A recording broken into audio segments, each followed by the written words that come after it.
Hi friends, I'm back with chapter 4 of What is the Declaration of Independence. This will be the last chapter I'm going to post for this week because we are going to be off for Easter vacation. I hope everyone has a wonderful holiday with your family. So let's read chapter 4 and then you get to take a couple days off.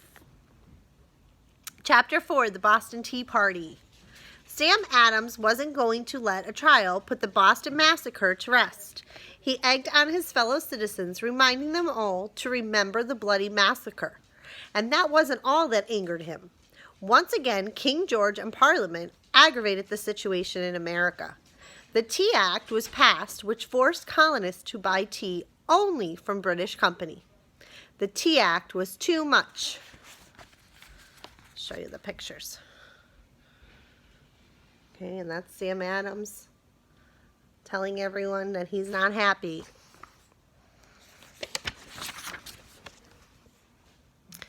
Sons of Liberty.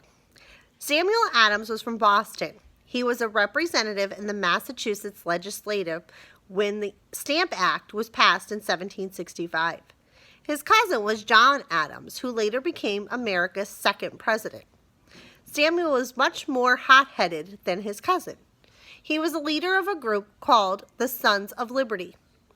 It urged colonists to rebel against Great Britain and unfair taxes. Other members included Patrick Henry, Paul Revere, and John Hancock. These men met secretly to come up with ways to fight the king. The Sons of Liberty used propaganda to feed the anger of the colonists. Propaganda is information that tries to convince people of certain ideas. Adams and his friends used posters, newspaper cartoons, and pamphlets to show how unfair the king and his laws were. Sam Adams had a knack for stirring up crowds. Sometimes this led to violence. Sometimes British customs officers were captured, then tarred and feathered. Colonists poured hot tar on them and then covered them with feathers.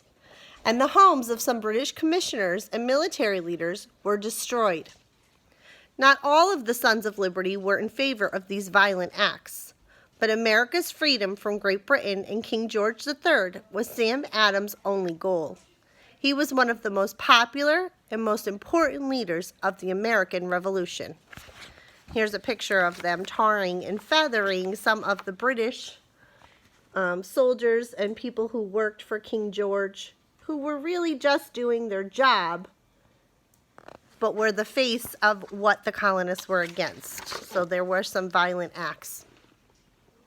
In Boston, the Sons of Liberty met daily to find a way to stop the Tea Act. In late November 1773, they saw their chance. 3 British ships docked in Boston Harbor, carrying hundreds of chests of tea. Armed with guns, Sam Adams and the Sons of Liberty immediately lined the harbor. They did not let the British unload the tea from the ships. Every day and every night, Boston citizens kept watch at the harbor, making sure that the tea stayed right where it was. The standoff lasted for more than 2 weeks. Then, on December 16, 1773, Adams and the Sons of Liberty decided it was time to do something daring. They would get rid of the tea once and for all. That very night, some 200 men and teenage boys disguised themselves as Native Americans. The crowd marched onto the docks at Boston Harbor. Because only a few British soldiers were guarding the docks and ships, they put up no fight. They let the large armed crowd board the 3 boats. In 4 hours, the protesters dumped over 300 crates of tea, 46 tons of tea leaves, into the bay. That was one heck of a tea party that night. Okay, so it wasn't actually a party. It was more an ambush that the Sons of Liberty attacked the ship and destroyed all of that tea that was being delivered that they were supposed to sell to the colonists. The colonists had broken the law by destroying British goods. Colonists were frequently hanged for such crimes. However, the next day the mood in Boston was upbeat. The rebels felt that they'd sent an important message to the king. They weren't going to stand for iron-handed control of the colonies anymore. Everyone involved in the Tea Party kept quiet about his part in the event. The men refused to admit anything when questioned by British authorities. This was a time long before emails, before telephones, and even before telegrams. It took a month for the news of the Tea Party to reach Great Britain. When King George was told about all the wasted tea floating in Boston Harbor, he was mad, boiling mad. But news didn't travel as quickly as it does today, so it had been a whole month before he even knew that it had happened. So how he's going to react, we will see. It'll probably take another month before he can send anything back to the colonies, because it took that long for news to get back and forth. That's the end of chapter 4. I hope you have a wonderful Easter holiday with your families and everyone is healthy, happy, and safe. I will see you again next Tuesday with chapter 5.